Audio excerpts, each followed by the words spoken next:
Hi everyone, it's your boy Zach, and I'm on, I don't know if it's a loud road or I just rented a really, okay, this is a kind of a cheap car.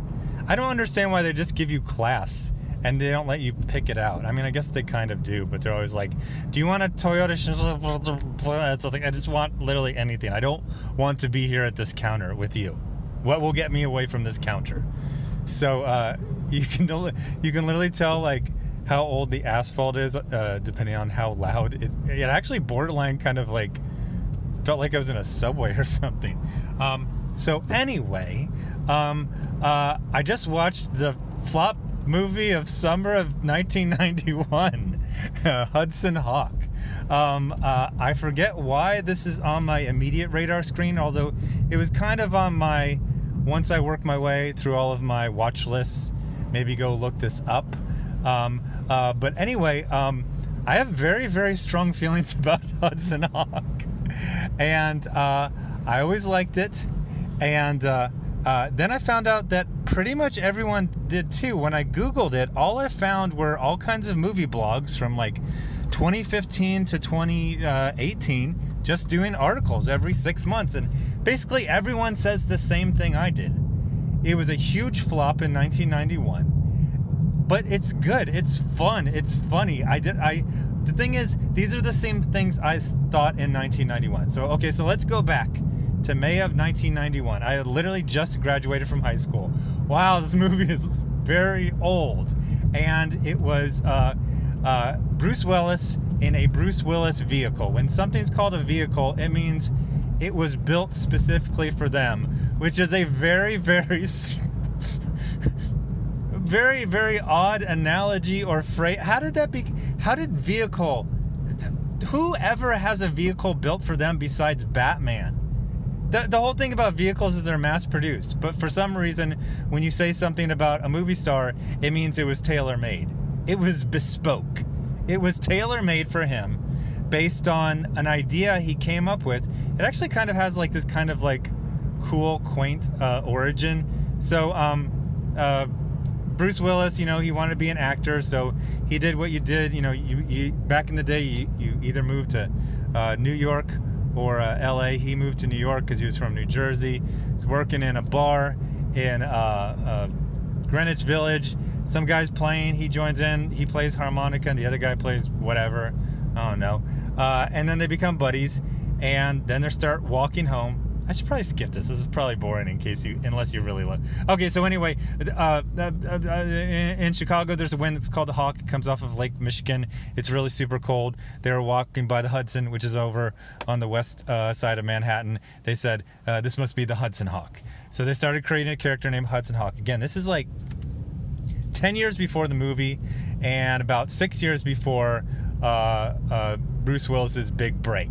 So it's kind of, you know, just like two young guys just dreaming. They wrote a song. They're like, hey, if we can ever make a movie, let's make a movie about this guy, Hudson Hawk, and his best buddy, Tommy Five-Tone Messina, and they're cat burglars. Okay, whatever. So then Bruce Willis gets Moonlighting. That's huge. And then he has Die Hard. That's huge. And then he has Die Hard 2. Huge. So he has like, you know, 4 years of like unblemished success. Huge success. Moonlighting was a massive cultural, it kind of really fell down the memory hole, but it was a big deal. I'm trying to think of what the equivalent would be, and I can't really think of what the modern day equivalent of I mean, there was like 3 channels with original programming, and then there was like HBO. And HBO barely had any original. What did they have? What was the one? The guy with it wasn't Remote Control. It was this really trashy show. But anyway, so what happened is when he got a lot of success, all of a sudden, you know, this idea that they wrote on a napkin in 1979, hey, let's make that into a movie. So they made this movie called Hudson Hawk, and it was slaughtered. Or more precisely, I would say it was sacrificed. I remember very, very distinctly being kind of shocked at how, I wouldn't even just say it was pilloried, like it was destroyed utterly, almost a ceremonial way. because I had seen you have like as Stallone's or Arnold's latest movie is a super flop, but like this was like people were like really getting into like borderline like humiliating Bruce, like how dare you.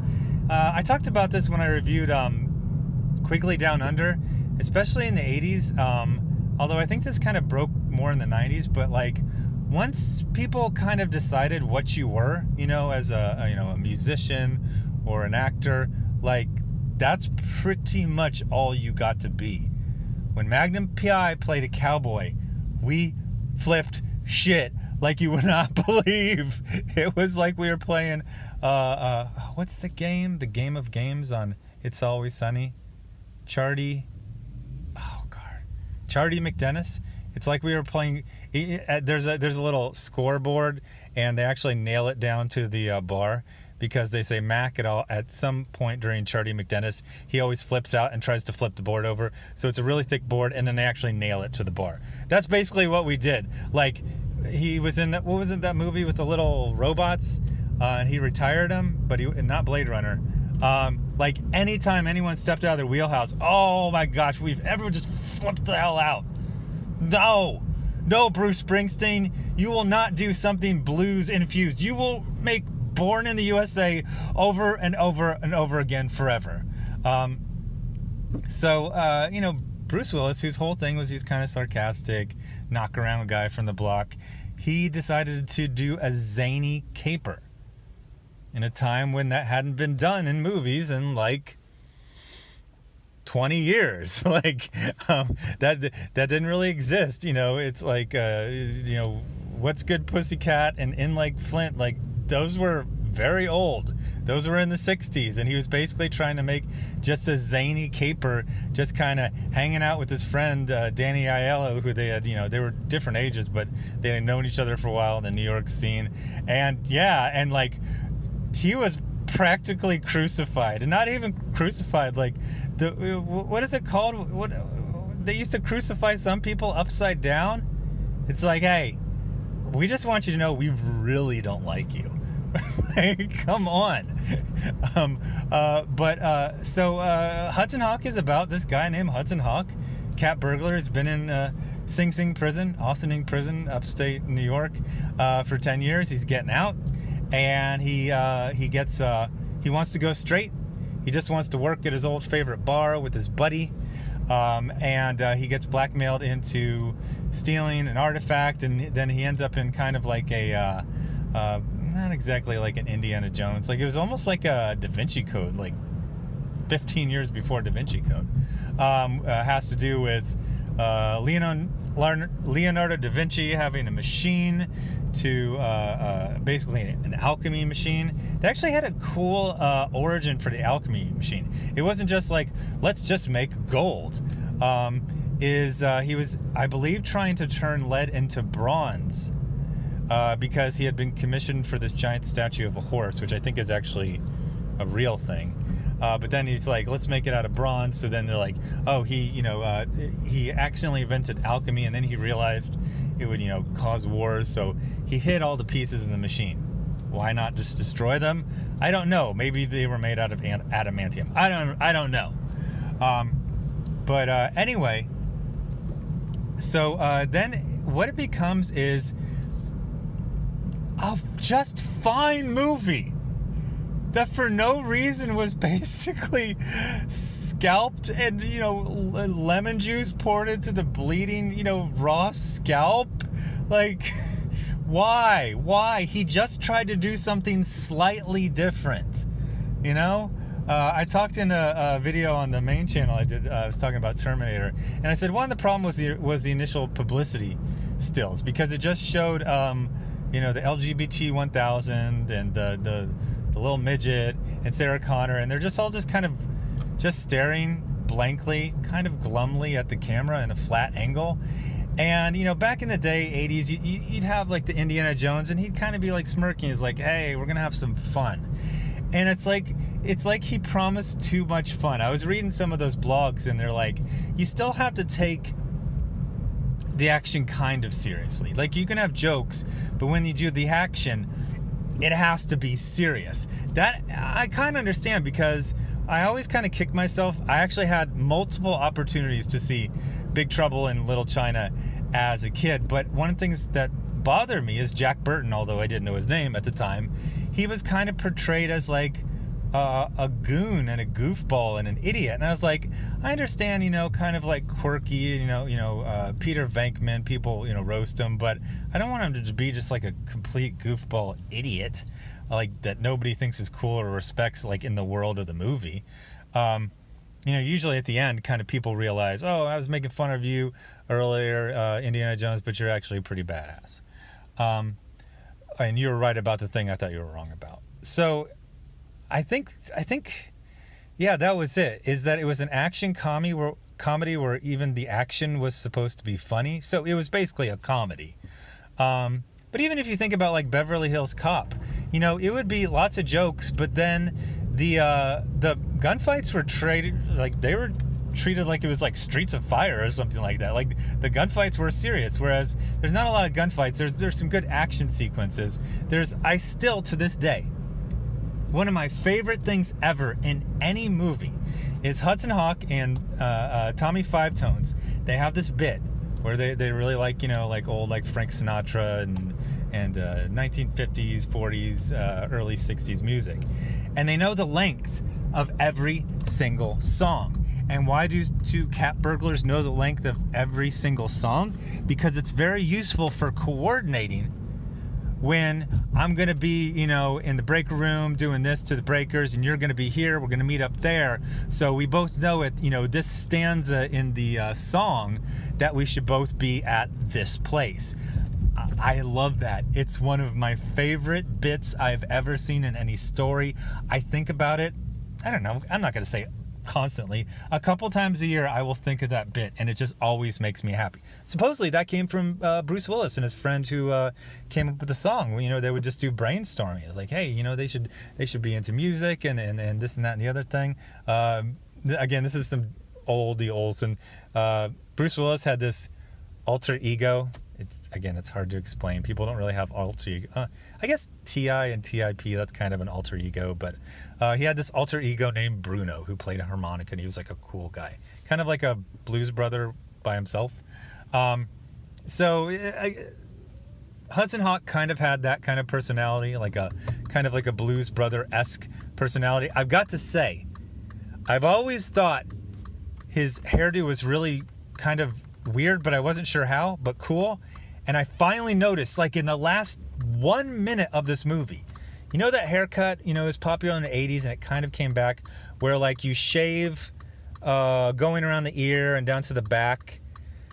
So it starts at the ear, and then it goes to the back of the neck, and then obviously it's mirrored on the other side, right? So your brain is going to short circuit when you see this. It is also shaved from the ear up to the temple straight, so it forms like a box. Just go watch the movie or find some photos from it and just have your mind blown. I have never seen a white person voluntarily do this to their hairline in the history of the world. And when I was in the military, we'd be, be in Kuwait or you'd be in Afghanistan, and they would have TCNs. Third country nationals. It's basically people who do laundry, cut your hair, work at the gym. A lot of times they're from the Philippines, also from India, Pakistan. And since there's a lot of American soldiers who are black or Hispanic, one of the things for a lot of black and Hispanic hairstyles is you shave the hairline back. Black people tend to grow a rounded hairline. But when they get it sculpted into more of a, I don't know what you call it, squared off hairline.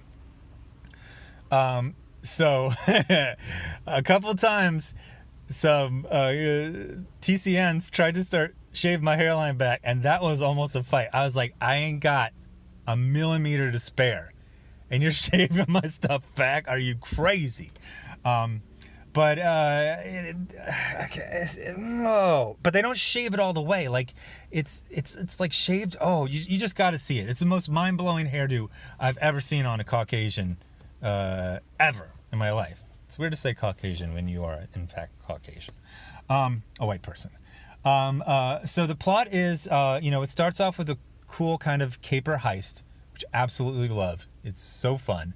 And then it becomes kind of like one of those movies where you got gangsters and spies and CIA. Oh my gosh.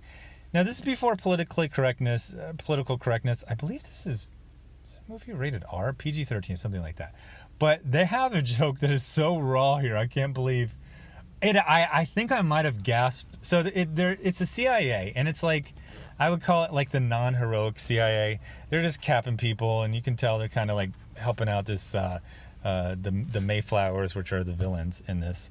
But at one point, it's the guy from In Like Flint. I forget his name, and he goes. He's talking about all the stuff we do and don't mess with us.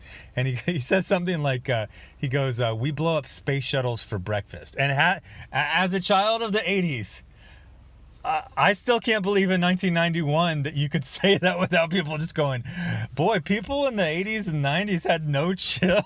We'd just be making like blow up space shuttle jokes like, wow, that definitely changed. Things have changed. The world has changed. So it goes from a caper to kind of like a double cross movie, and then some kind of like low key kind of like almost like a national treasure. A lot of the reviewers pointed out that half of this movie is just quips and comebacks that 1990, when this was shot, Bruce Willis thought were funny. They were fine for me, but if you don't like them, it's not your sense of humor, this movie is going to be absolutely excruciating. But it was fine for me. Like, it just kind of took me back. The men are men, the women are women. They have Sandra Bernhard, who I've had a weird crush on, I think since this movie. Maybe a little beforehand when she was on like David Letterman a lot. For some reason, I saw it, I don't think I ever saw it on VHS or DVD, but I think I saw it a couple times in like the Offutt Air Force Base base theater, which was either free or like $1 or like $1.50. So I was a dependent. I could go on, and I just saw like every movie that came out, I saw like freaking 3 times. What was the Steven Seagal movie where he has the beret? I saw that in the freaking Backdraft. Oh god, I saw Backdraft so many times. It was ridiculous. I didn't really like it, but when the movie's $1.50, it's like, why not go? But yeah, I kind of blanked on my last point. But really fun. Okay, so I was saying I never saw it again, but it held up. It was pretty much exactly the movie that I remember. I remember liking it. I liked it now. And then all the bloggers from the last 5 years, everyone likes this. Everyone liked it except for the people who are gonna rush Bruce Willis off a cliff into the sea for stepping out of the box they had assigned to him. Several of the bloggers who reviewed it, they said he never really got really experimental after that. He would kind of do a couple comedies, a couple dramas. Mainly he'd just be action guy. He's like, okay, you don't want me to be action comedy where the action is also comedy. I'm just gonna be action guy. So for people getting like, why is Live Free Die Hard and he's just like 100% action? It's like, well, he's probably still remembering the absolute humiliation. I mean, this thing was a super flop. I think it cost like $64 million in 1991 dollars, and it made like 16. Oh, it was, wow, that's painful for me just hearing it. Somebody made the analogy, it's like, what if they made Guardians of the Galaxy and no one saw it? It would be like that much of a major flop. But definitely go check it out. I couldn't find it for free on any streaming service, but I think I got it for like $1.99 on Amazon Prime Video. Oh, so a couple, cinema sins. I can say that right as long as it's not in the title. Cinema mistake, things that bother me that happen in the movies is 2 things.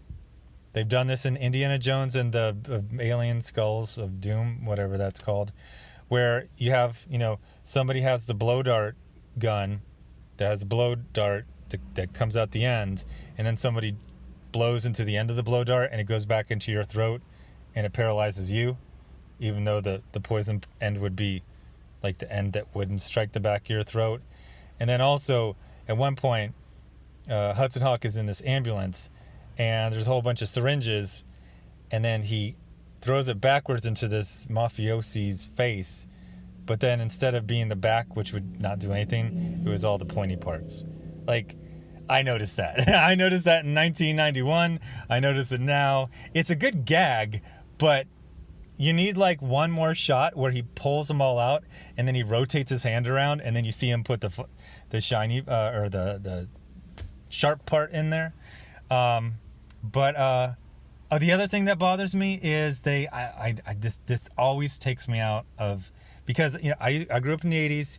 It was like fist fights and riding a bike with no helmet and tree houses and falling out of tree houses and watching the Fall Guy and then going onto your roof and then jumping off with your friends. Like, how are we alive? Oh yeah, because humans aren't made out of crackers and you can handle stuff like that. But I know how hard it is, even being like a 70-pound kid, just jumping from a 1-story roof, even kind of like borderline hanging off of like the overhang.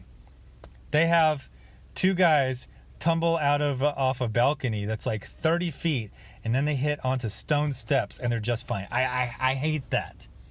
They do the same thing in Predator. All the soldiers, they jump off this cliff and they fall like 60 feet onto the top of a spaceship, and they're just kind of fine. Like, no, stop, don't do that. No. I actually am fine when people fall out of something and then they go through an awning and that slows them down, because the awning would slow you down. There's actually been real life instances of that. Someone falls, they fall 10 stories, they hit an awning. They're in traction for a month afterwards, but they survive. Yeah, I can't take this. I can't take people falling onto concrete from 30 feet up. No. Go check it out. It's fun. It's funny. The action sequences are good. Oh, I like the villain plot. So the villains, they want the machine for gold, but they're like super rich. Like one of the guys, he's like, when you make your first billion by the age of 19, and he's like, basically, you need more challenges in your life to make you happy. But their plan is actually not to become rich because they're already rich.